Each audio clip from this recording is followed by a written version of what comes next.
A new poll came out this week from NBC News, and I'm sure you've probably seen snippets of it here and there. I've talked about a little of it.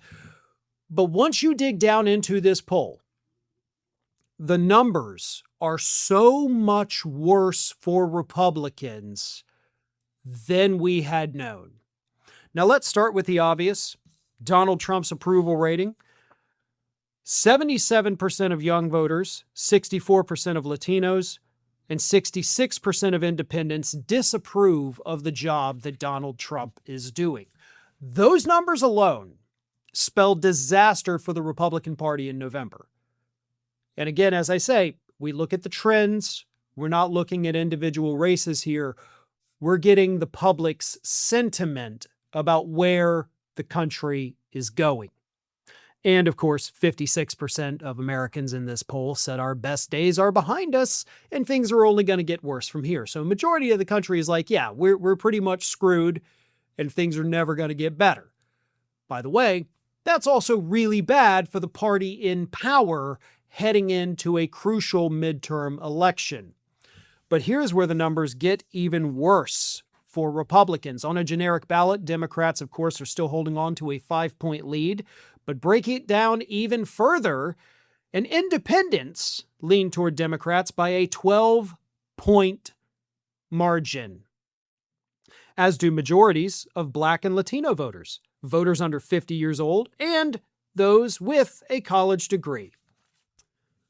So independents, by double digits, are leaning towards Democrats.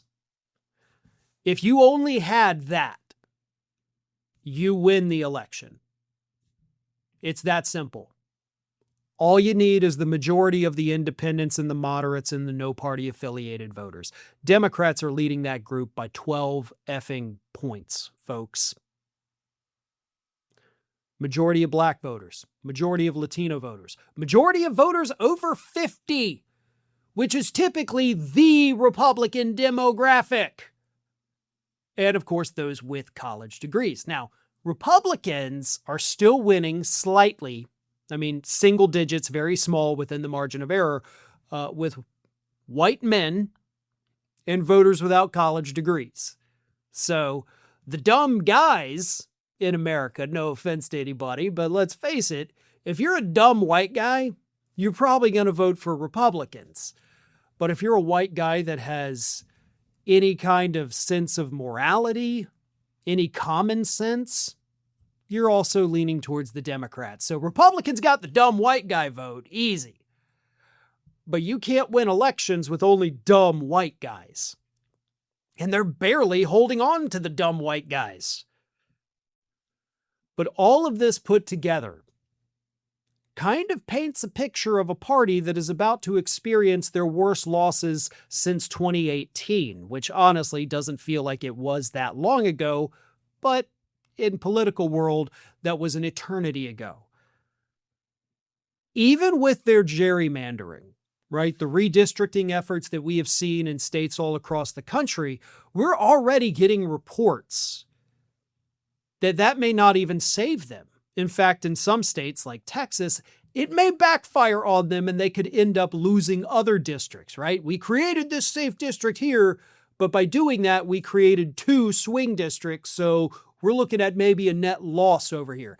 Texas, no offense again, they're not sending their brightest to the state house when they do these things, so instead of gaining 5, they could end up losing 5 seats. Hey, it's just the way it happens sometimes, right, Texas? Oh, shucks. But the gerrymandering is not going to save them this cycle. Could it save them in future cycles? Absolutely. But for right now, based on all of the data, based on all of the analyses of this, the Democrats are headed for one of the best Novembers that we have seen in our lifetimes. Thanks for watching, and if you are not already subscribed to the channel, please do so, and do not forget to like and comment and share widely among your friends.